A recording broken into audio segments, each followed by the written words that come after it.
Assalamualaikum warahmatullahi wabarakatuh. Halo anak-anak, bagaimana kabar kalian? Ibu selalu berdoa kalian semua dalam keadaan sehat walafiat dan selalu dalam keadaan yang berbahagia. Ibu juga tidak pernah bosan untuk menyemangati kalian. Semangat belajar dan jangan mau kalah dengan keadaan yang masih di rumah aja. Semangat terus belajarnya ya. Sudah lama kita tidak melanjutkan materi pelajaran. Hari ini, Ibu akan melanjutkan materi kita. Di materi sebelumnya, kalian sudah belajar tentang interaksi sosial. Hari ini, materi kita masih seputar tentang interaksi sosial, khususnya yaitu tentang status dan peran di dalam interaksi sosial. Lalu akan muncul sebuah pertanyaan, apa hubungan antara status dan peran yang dimiliki seseorang dalam berinteraksi? Apakah kalian tahu apa hubungannya antara status dan peran dan interaksi sosial? Status dan peran tentu memiliki hubungan yang sangat erat dengan interaksi sosial, karena status dan peran yang dimiliki oleh seseorang tentu akan mempengaruhi cara atau bentuk interaksi sosialnya. Nah, sekarang coba perhatikan gambar-gambar ini. Interaksi di setiap gambar ini memiliki pola atau bentuk interaksi yang berbeda satu dengan lainnya. Intinya seperti ini. Jika kalian berbicara dengan teman sebaya atau teman dekat kalian, itu pasti akan jauh berbeda ketika kalian berbicara dengan orang yang lebih tua umurnya dibanding kalian. Jika kalian berbicara dengan teman sendiri, pasti kalian menggunakan bahasa atau kata dan kalimat yang lebih santai. Tetapi jika kalian berbicara dengan orang yang lebih tua umurnya, tentu kalian menggunakan kata dan kalimat yang lebih sopan dan cenderung lebih menghormati orang tersebut. Nah, ini akan berimbas lagi ketika kalian bertemu dengan orang yang memiliki kedudukan yang jauh lebih besar atau jauh lebih tinggi dibanding kalian. Seperti ketika kalian bertemu dengan tokoh masyarakat atau presiden sekalipun. Itu pasti akan berbeda sekali bentuk interaksinya. Kalian cenderung akan sangat menghormati orang tersebut dan menjaga sikap kalian. Karena tadi, orang tersebut memiliki kedudukan yang lebih tinggi dibanding kalian. Nah, di sini Ibu mencontohkan ketika ada kelompok orang bertemu dengan presiden, kelompok orang yang bertemu dengan tokoh masyarakat, lalu ada dua anak kecil yang sedang bermain dengan teman sebaya, lalu ada orang tua atau interaksi dalam keluarga, dan interaksi antara kelompok volunteer dan anak-anak yatim piatu di panti asuhan. Nah, ini memiliki pola interaksi yang berbeda. Karena tadi, status dan kedudukan seorang itu pasti akan mempengaruhi cara interaksi sosialnya.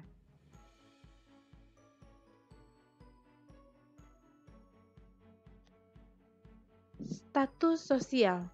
Status sosial adalah posisi seseorang secara umum di masyarakat dalam hubungannya dengan orang lain. Status sosial ini adalah posisi seseorang yang menyangkut lingkungan pergaulan, prestis, hak-hak, dan kewajiban seseorang. Jadi, status sosial yang dimiliki oleh seseorang itu akan mempengaruhi apa saja hak-hak yang dia dapatkan dan kewajiban yang harus dilaksanakan.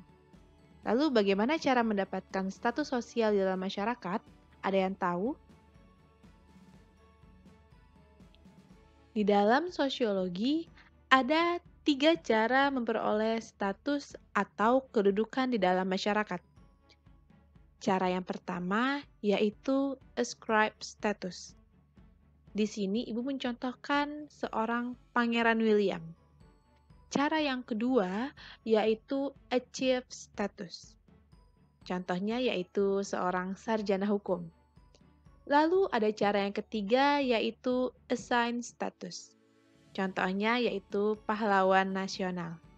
Kira-kira dari gambar ini sudah ada yang tahu Bagaimana cara memperoleh status dan kedudukan dalam masyarakat?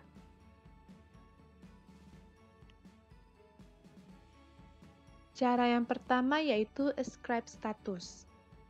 Status yang didapatkan oleh seseorang melalui cara ini itu dicapai dengan sendirinya tanpa memperhatikan perbedaan rohaniah dan kemampuan yang dimiliki oleh seseorang tersebut.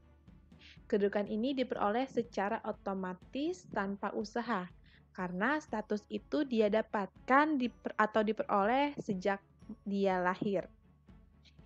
Di sini ibu mencontohkan sekeluarga bangsawan. Tentu kalian tahu mereka itu siapa. Ini adalah keluarga dari Ratu Elizabeth di Kerajaan Inggris.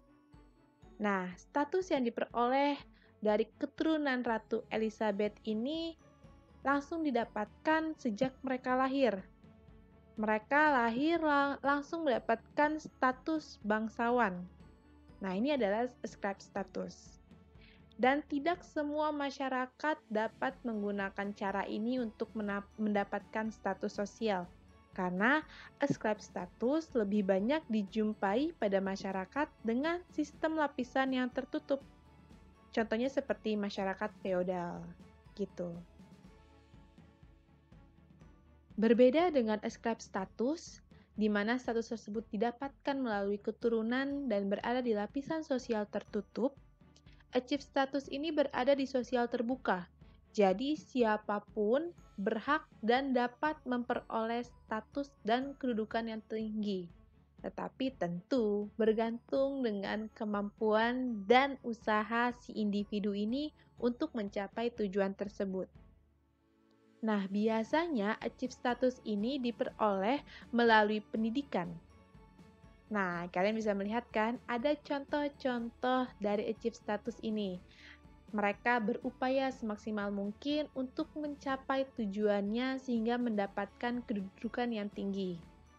Di sini ada contoh seseorang yang bekerja keras dalam karirnya, lalu ada seorang mahasiswa yang akhirnya mencapai goalnya yaitu menjadi seorang sarjana atau berprestasi di suatu bidang tertentu. Nah, di sini kalian pasti tahu kan itu siapa? Beliau adalah salah satu orang terkaya di dunia. Yang tadinya dia berasal dari keluarga tidak mampu, tetapi melalui pendidikan dan kemampuan yang dia miliki, akhirnya dia bisa mendirikan perusahaan besar hingga menjadi orang paling kaya di dunia. Ya, siapa lagi kalau bukan Bill Gates. Nah, ini adalah salah satu beberapa contoh dari achieve status. Cara yang ketiga yaitu assign status. Cara ini merupakan kombinasi dari perolehan status melalui usaha dan status yang diperoleh secara otomatis. Jadi status ini diperoleh melalui penghargaan atau pemberian dari pihak lain. Assign status juga dapat berupa sebagai tanda jasa atas perjuangan memenuhi kebutuhan dan kepentingan masyarakat. Contoh di sini Ibu memberikan beberapa artis yang mendapatkan penghargaan sebagai aktor terbaik atau aktris terbaik. Nah, ini adalah sebagai assign status di mana suatu kelompok memberikan penghargaan tersebut kepada individu. Atau di bawahnya ada pemberian tanda sebagai siswa teladan. Nah, ini adalah contoh dari assign status. Atau bisa tadi di awal ada gambar pahlawan nasional. Nah, ini adalah status yang diberikan karena orang tersebut telah memperjuangkan sesuatu untuk memenuhi kebutuhan masyarakat. Nah, sampai sini sudah paham kan? Di dalam masyarakat, ternyata beberapa orang mempunyai lebih dari satu status. Bahkan dalam menjalankan kehidupannya sehari-hari, orang tersebut dapat menjalankan beberapa status langsung sekaligus.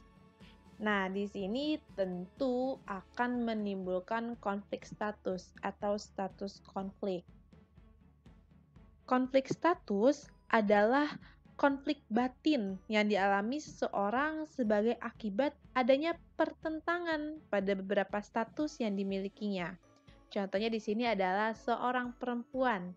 Di satu sisi, dia adalah perempuan karir yang memiliki karir yang bagus, tapi di sisi lain, dia memiliki status sebagai ibu rumah tangga.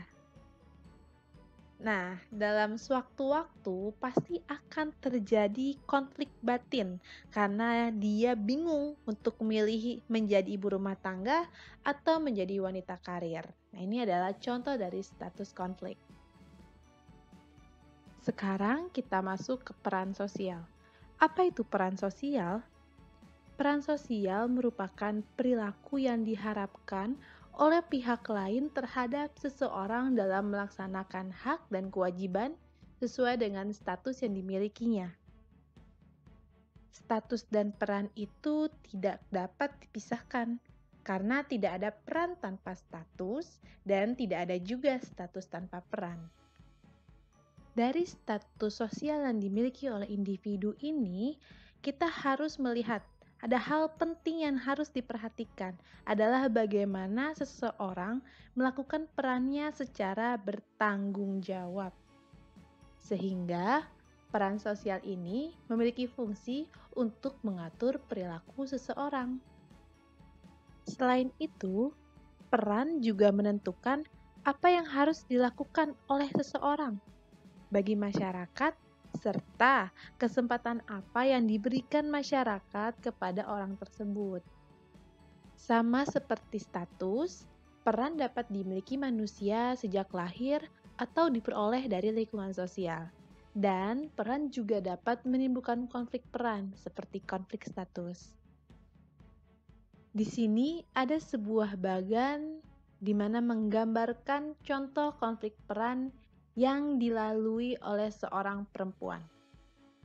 Perempuan ini memiliki status sebagai dokter, di mana perannya mengobati orang sakit di rumah sakit. Tapi di sisi lain, dia juga menyandang status sebagai ibu rumah tangga. Perannya mengurus anaknya yang sakit. Namun, dia juga punya status sebagai ketua PKK. Perannya yaitu menghadiri rapat PKK. Sebagai ketua PKK, perempuan ini akan bingung mana yang harus dia pilih. Apakah menghadiri rapat? Namun pada saat yang bersamaan, anaknya juga sakit. Ia harus mengantar anaknya ke rumah sakit atau mengobati anaknya yang sakit. Dan di sisi lain, dia juga memiliki tugas sebagai dokter, yaitu datang ke rumah sakit dan mengobati orang sakit di rumah sakit. Nah, ini adalah konflik peran yang dilalui oleh seorang perempuan di mana dia menyandang status dan peran lebih dari satu. Sehingga timbullah konflik batin atau konflik peran di dalam diri individu tersebut. Pelajaran hari ini Ibu rasa cukup sampai di sini. Semoga apa yang sudah kita pelajari dan sudah Ibu jelaskan mudah untuk kalian pahami. Jangan lupa untuk dicatat di buku catatan agar bisa kalian pelajari di kemudian hari ya.